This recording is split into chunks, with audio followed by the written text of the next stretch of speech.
Si par exemple le problème c'est là où vous habitez, votre résidence ou autre, sortez de la résidence, allez vous balader, même que ce soit 5, 10, 15 minutes, partez découvrir les belles rues de Montréal, faites du sport, si vous chantez, allez chanter, dansez, allez, trouvez-vous une école de danse ou juste allez danser dans votre chambre, mettez les écouteurs à fond, juste occupez votre tête et faites autre chose pour éviter de penser à tous ces problèmes-là.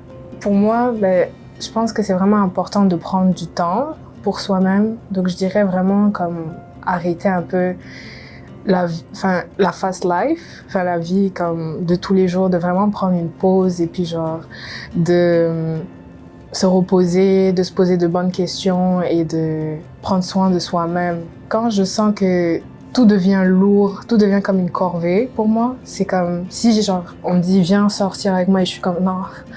Je trouve que c'est pesant. Là, je sais que là, il faut que je prenne une pause et que j'arrête un peu tous les trucs et vraiment me concentrer sur moi-même.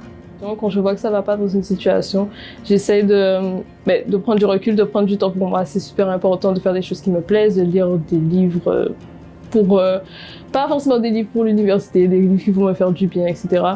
Donc, c'est surtout ça. Ouais. Parfois, et par exemple, quand on ne fait rien, quand on ne fait pas de sport, et notre corps ne se fatigue pas. Donc, comme notre corps ne se fatigue pas, nous allons avoir plus de difficultés pour dormir.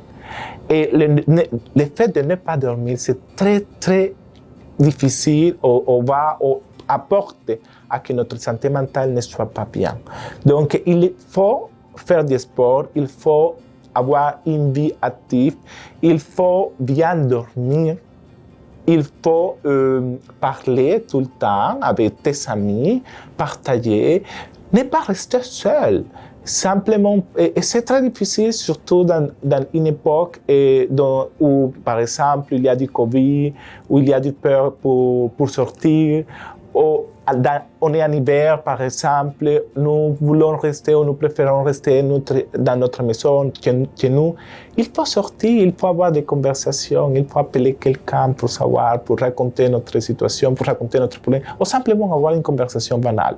Aussi, ça veut dire que toute la vie, ce n'est pas travail. Moi, je dois avoir un temps pour aller à la plage, pour aller en bar, pour prendre une bière, pour avoir une vie sociale. C'est aussi important aussi dans la vie.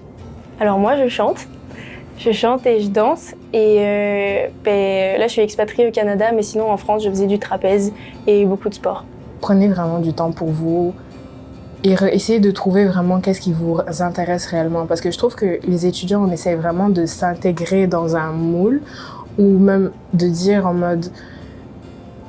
comme, OK, mes compères, les autres étudiants, ils fonctionnent comme ça, je dois fonctionner comme ça.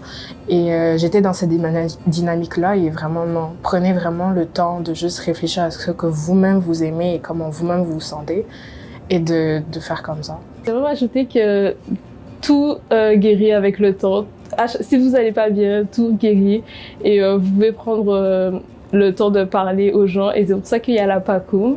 C'est un petit groupe d'élèves, d'étudiants en fait en communication à l'Université de Montréal qui ont suivi une formation avec une psychologue pour vous aider, pour vous épauler dans votre vie. Même si ça va bien, vous pouvez toujours venir nous parler.